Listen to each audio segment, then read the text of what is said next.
হে যুবক ও আমার বৃদ্ধ বাবারা, সবাই একটা কথা কান খুলে শুনে লন।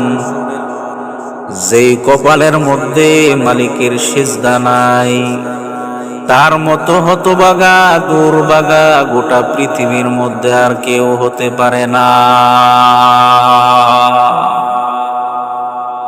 যেই কপালের মধ্যে সিজদা নাই, মাওলা পাকের কুদরতি রহমত তার উপর নাই।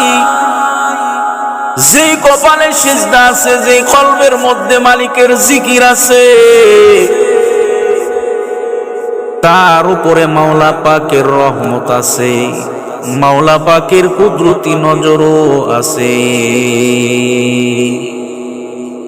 যে কলবের মধ্যে মালিকের জিকির থাকে, সেই কলবের মধ্যে আল্লাহ পাক রব্বুল আলামিন শান্তি দিয়া ভরপুর করে দেন। আর যে কপালের যে